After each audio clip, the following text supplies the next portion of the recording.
Welcome back to the show, everybody. Check out these headlines. Could the ETH insider breaking his silence end this Ripple case with the SEC? Somebody roll that beautiful intro.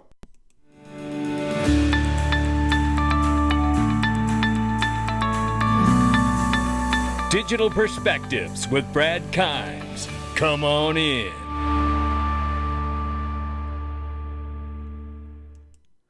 Oh, I cut it a little too early. Welcome back to the show, everybody. You can follow us on Twitter and YouTube for exclusive content. Right now, the cryptocurrency market cap is $1.11 trillion. The market is up 1.5%, 27,000 slightly over for Bitcoin and 1,600 and change for Ethereum right now. And Tether market cap is still 83 billion plus slightly. Right? That's what we're seeing.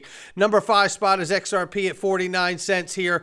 Not much going on. We're up 4% on the 7-day, but 0.1 on the 24-hour. We'll keep an eye on it. Right here we see Link 2 says exciting times ahead. If you remember, Ripple and Tranglo working together and SBI Remit have announced their joint venture. Just reminding everyone here from a few days ago, when this came out.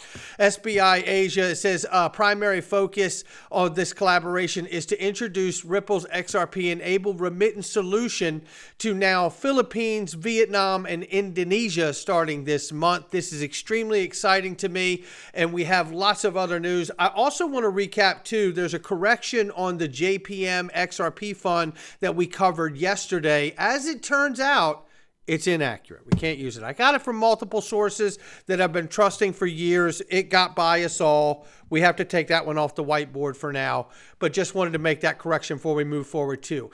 We move fast and break things, but you know what? That one's broken. We got to throw it away. We'll let you know if something changes on that. But nevertheless, we do have some JPM Ripple news before we leave out of here today that you will want.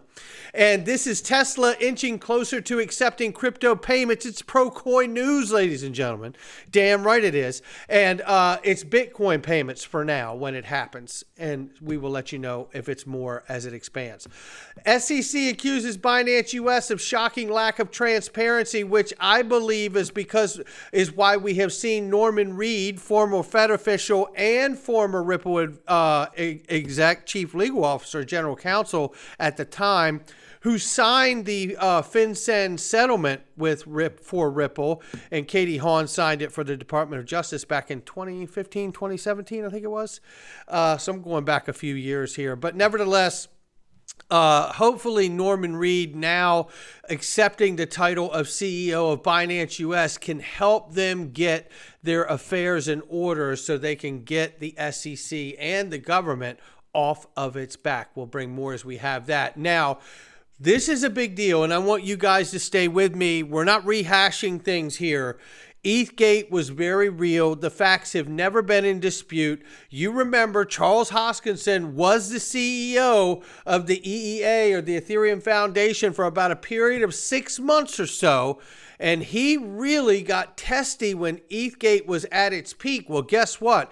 It's now at a peak that is 1,000 times greater in heat than it was when Charles Hoskinson was upset with all of us and called us grand conspiracy theorists.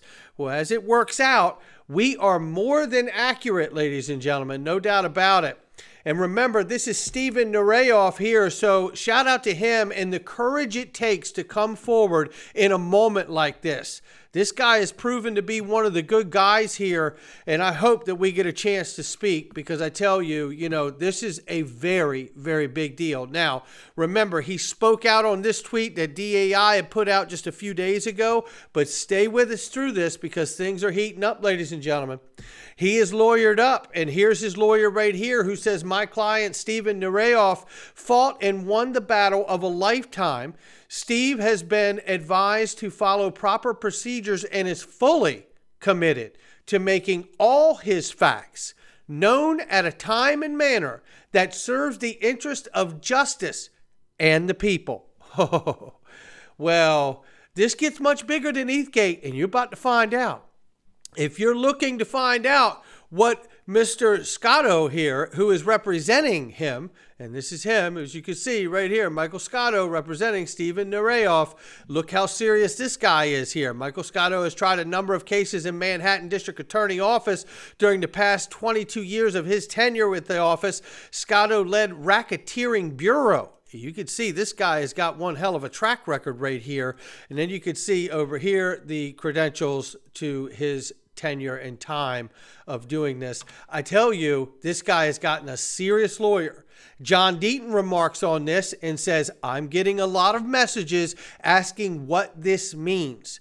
He says, I'm speculating a bit, but as a lawyer, I suspect that Steven Nureyev's desire to tell what he knows after what he's been through may have gotten ahead of the legal advice he was likely receiving. His lawyer, Mr. Scotto, it says here, who is a real trial lawyer, understandably likely advised him to temporarily stand down. Proper procedures could mean anything from speaking with authorities, whistleblower, or potential litigation, etc. I've always said that one day we will get the full truth. Today is one day closer, and it absolutely is. And you have to start asking yourself, ladies and gentlemen, this question right here, because I think this is spot on. You could file this under the SEC will never take Ripple and Brad Garlinghouse or Chris Larson to trial.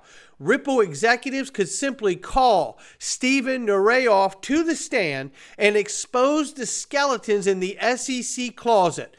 How could these executives be expected to know back in 2013 through 2018 that XRP was a security when these shenanigans were going on at the SEC?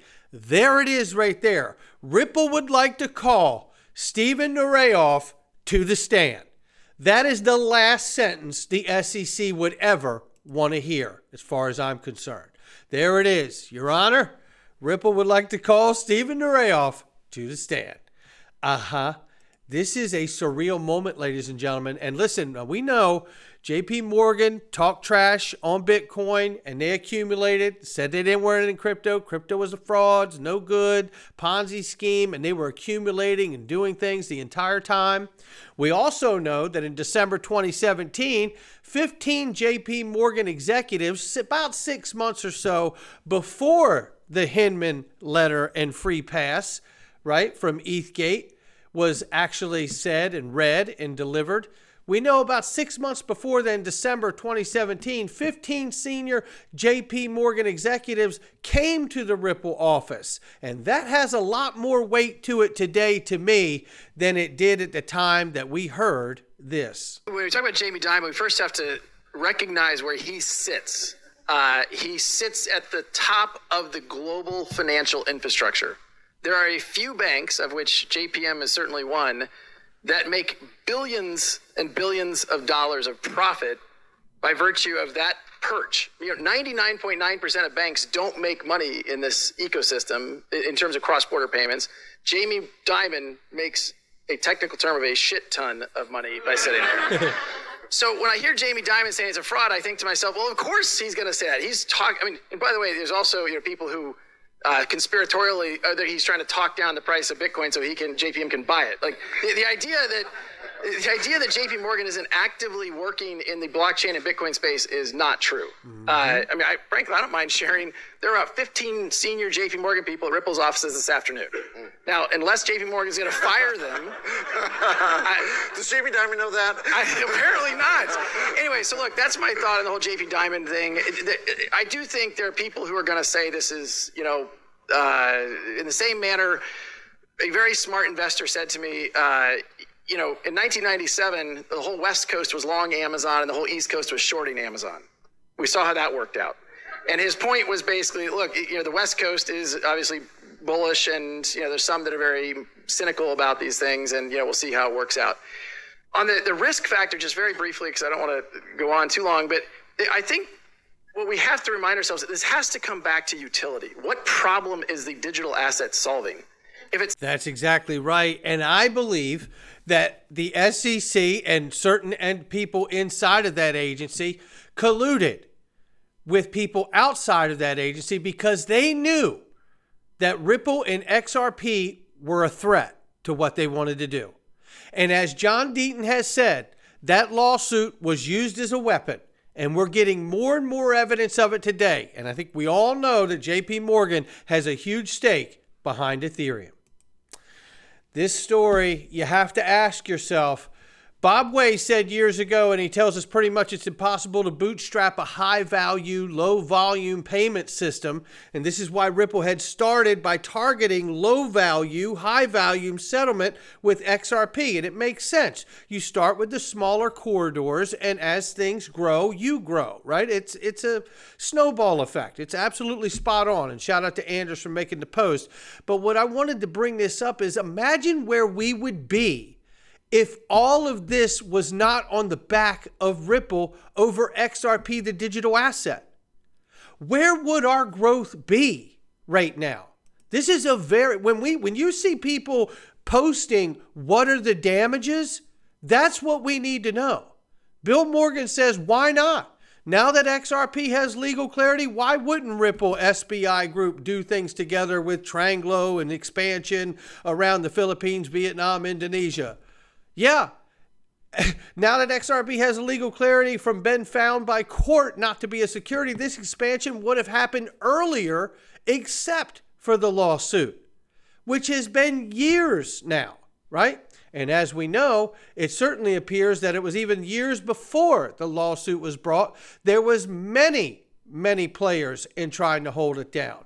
But I hold true to where I stand today. When I look at the board of directors and the connections behind Ripple, and I understand the value of the protocol of the XRP ledger and what it can mean to developers out here in the world with amazing ideas that are going to build incredible solutions for things that we have yet to even find a problem yet. I am not discouraged one bit. And in fact, in this day, I am more encouraged because we know that ETHGate now has an official whistleblower, and it appears that he's lawyered up, and he absolutely intends to bring a lot of this information to light, and it may get a lot worse for the people that tried to demonize every one of us and cancel all of us. And here we see even more information here from Tranglo connected to SBI Remit. Powers Do It Now from Malaysia. Do It Now connects to Kuwait. XRP is used in all use cases, cross-border transfer, no SWIFT, no dollar, new rails, new world. What does that mean to a company and entity like JP Morgan, who, as Brad Garlinghouse explained, is one of the gatekeepers that sits atop the mountain? It's not exactly what they want to hear, now is it? So when I think of that, I think of pretty remarkable impact and motive for entities that do not want to see Ripple succeed with the power of the XRP ledger and token. Meanwhile, let's take a look at short term here. Short-term analysis dangles and bangs, he says. It's EggRag Crypto, ladies and gentlemen. Check out September 15th, where EggRag Crypto says, see how the DTLA, descending trendline A, is acting as strong resistance level, and XRP remains dangling from the DTLA. A drop could see a wick down to 43, but if XRP bangs the DTLA, it could reach the Fibonacci 0.382 level of 59 cents. And that's where we are here. He says, stay steady, everybody, and I am. I'm here for it regardless of where it goes. It's not financial advice from me or anyone else. Make sure you hit that like and subscribe. Leave a comment below. I appreciate each and every one of you. Check out the links underneath the video. They're great products and specials I use each and every day, and I know you'll probably want them too, and most of them even come with a nice little special inside of it as well, so make sure you check them out. I'll catch all of you on the next one.